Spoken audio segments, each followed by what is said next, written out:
welcome to episode 109 of your CYS Plus Prepcast. In this session, we will be focusing on one of the most critical elements in the detection of malicious activity within information systems. We are referring to indicators of compromise, or IOCs. These are not just useful technical data points, they are foundational components in cybersecurity that guide everything from real-time detection to detailed post-incident investigations. Whether you are preparing for the CYSA Plus certification or building hands-on capabilities in a security operations center, understanding how these indicators work will help you strengthen your ability to identify, verify, and respond to security threats. These indicators serve as forensic clues. They are concrete signs that unauthorized activity may have occurred within a system or that such activity is currently underway. These clues can range from static identifiers like file hashes or IP addresses to dynamic behavioral signs like abnormal access patterns or privilege escalations. They are not theoretical models. These are real-world evidence points that help analysts connect the dots between seemingly benign technical events and actual malicious behavior. When properly collected and interpreted, they allow a security team to transition from general suspicion to actionable knowledge. The value of these indicators lies in their ability to reduce the time between an attack's initiation and its discovery. By continuously monitoring for known signs of compromise, organizations can detect threats earlier and respond faster. For example, if an employee laptop begins communicating with a known malicious domain, that pattern can immediately raise a red flag if the detection system has been configured to recognize that indicator. This early detection often marks the difference between a contained incident and a large-scale data breach. In practice, detection platforms rely heavily on curated databases of known indicators. These detection systems include security information and event management tools, intrusion detection systems, and endpoint protection platforms.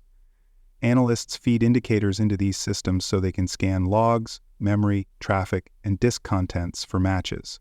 When a match is found, the system generates an alert for further analysis. This approach provides a structured, consistent mechanism for identifying threats, even as environments grow in complexity. Security teams classify indicators based on their operational domains.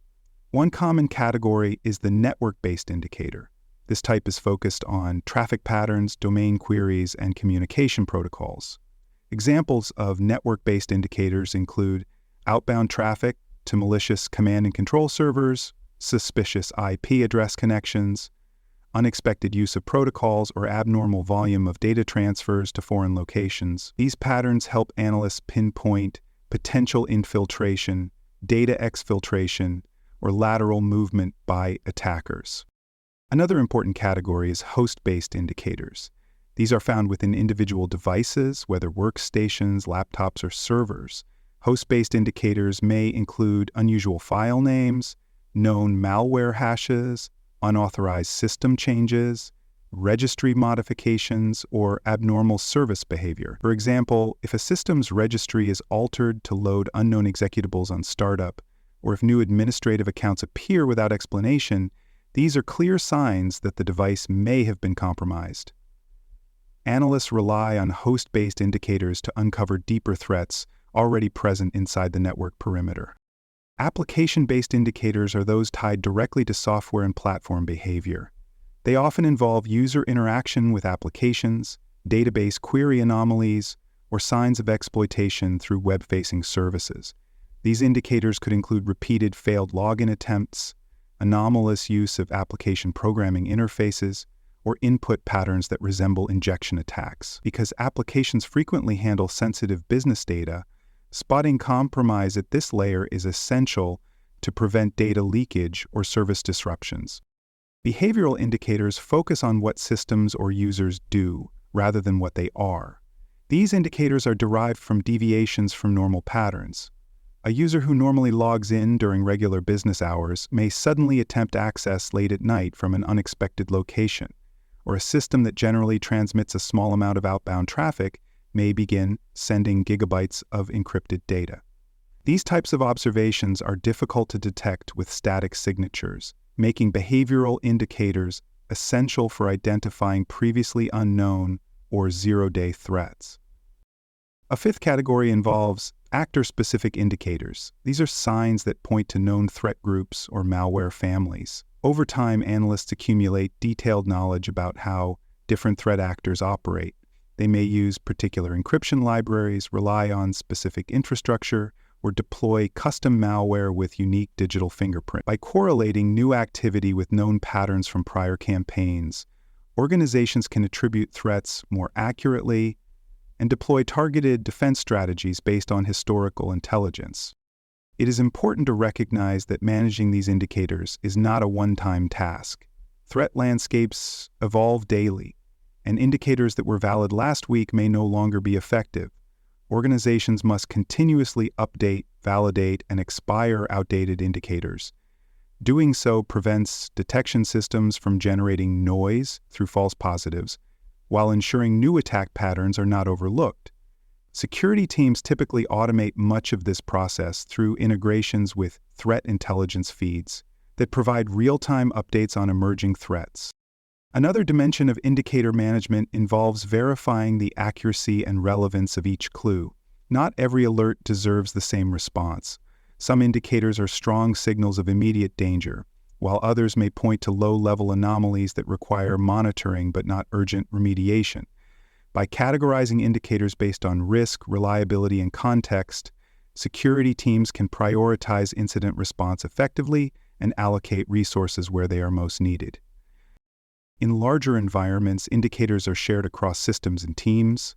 Security information and event management platforms often centralize indicator ingestion so that data from firewalls, servers, endpoints, and cloud platforms can all be cross-referenced.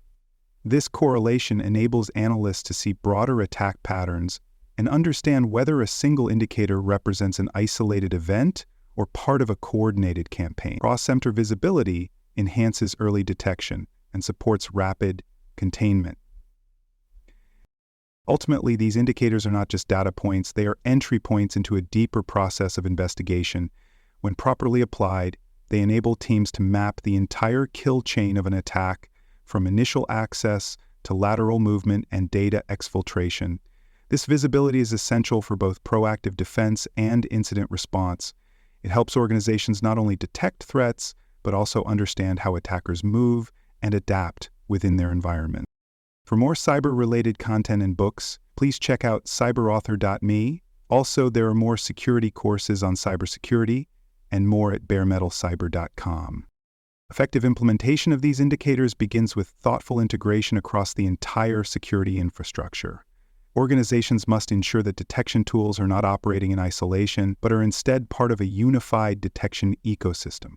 Security information and event management platforms, intrusion detection systems, endpoint detection and response tools, and network monitoring systems must all ingest and evaluate indicator data in real time. This integration ensures that threats can be detected regardless of where they emerge within the environment, whether at the network perimeter, inside the host, or through user behavior.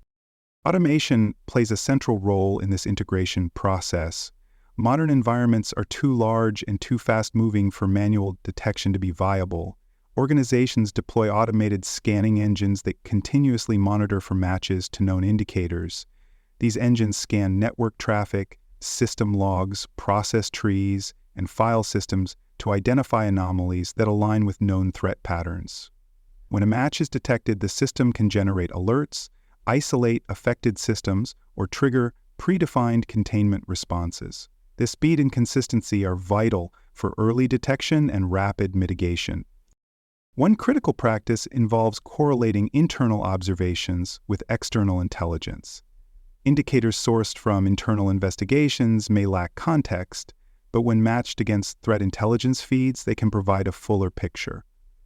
Threat feeds offer information on known malicious infrastructure, tools, and techniques used by attackers across industries. By enriching local indicator data with global threat context, security teams can more effectively assess risk, validate suspicions, and prioritize response actions. This practice transforms isolated findings into actionable intelligence.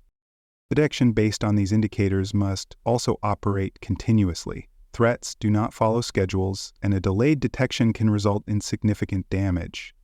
Organizations deploy monitoring systems that operate 24 hours a day, 7 days a week, ensuring that any match to an indicator results in immediate notification. These systems often use customizable detection rules that allow analysts to fine-tune thresholds, specify behavioral patterns, or account for environmental baselines. The goal is to minimize the time between compromise and detection, known as the mean time to detect. Proactive threat hunting is another strategy built around these indicators. Instead of waiting for alerts to surface, security analysts actively search for signs of compromise based on known or suspected indicators. This practice involves querying logs, inspecting endpoint data, analyzing memory, and examining user behavior for signs that may not have triggered automated alerts. Threat hunting helps identify stealthy or dormant threats that evade signature-based tools, particularly in cases of advanced persistent threats or insider activity. Documentation is a critical but often overlooked component of indicator management. Every indicator used in detection should be cataloged with supporting metadata. This includes the source of the indicator, the date it was first observed, its validation status, associated threat actors, and suggested response procedures. Clear documentation allows for consistent handling across teams, supports incident reporting, and ensures that future assessments benefit from historical insight. It also helps organizations meet regulatory expectations related to incident tracking and response. During active incidents, these indicators serve as essential tools for incident responders. When a breach is confirmed, teams use known indicators to determine the scope of the compromise. They scan for affected systems, identify lateral movement, and assess whether data exfiltration has occurred. Indicators help responders map the sequence of events, uncover the initial point of entry, and identify the tools or techniques used by the attacker. This level of insight is vital for containment, eradication, and recovery planning. Training plays a significant role in ensuring effective use of indicators. Security analysts must understand how to interpret, apply, and manage them within various detection contexts. Training covers not just theoretical definitions, but also practical exercises in detection tuning, threat intelligence correlation, and hunting techniques. Analysts are taught how to distinguish between low-confident and high-confident indicators, how to avoid alert fatigue, and how to apply threat modeling principles to refine detection strategies. Regular training ensures that skills remain current and aligned with evolving threats. Detection practices based on these indicators must also evolve through continuous improvement. Organizations conduct regular reviews of their indicator databases, retire outdated or noisy indicators, and update detection rules based on post-incident findings. They also test the effectiveness of indicators through red team exercises or simulated attacks. This process of refinement helps reduce false positives, increase detection accuracy, and ensure that defenses remain aligned with the organization's threat profile. Continuous improvement turns static detection into a dynamic capability. Collaboration extends the effectiveness of indicator-based detection beyond the boundaries of a single organization. Many companies participate in information-sharing groups, industry-specific security alliances, and global threat intelligence networks. These platforms allow participants to exchange indicators, share attack patterns, and warn each other about active campaigns. By consuming and contributing to these shared resources, organizations gain visibility into broader trends, enhance early detection, and help the entire cybersecurity community respond more effectively to emerging threats. To summarize episode 109, mastering the use of indicators of compromise equips cybersecurity professionals with foundational capabilities in threat detection, incident analysis, and response strategy. These indicators form the basis of automated monitoring, proactive threat hunting, and real-time analysis across the enterprise. Their effective implementation depends on integration, enrichment, continuous operation, and structured documentation. Analysts who understand how to manage, interpret, and evolve these indicators are better prepared to defend their organizations and succeed in the CySA Plus certification. With every log entry and every alert, the ability to recognize the compromise begins with identifying these critical clues. Thanks for listening. To learn more about cybersecurity, please visit baremetalcyber.com. There you will find best-selling books, videos, and even more free cybersecurity training courses.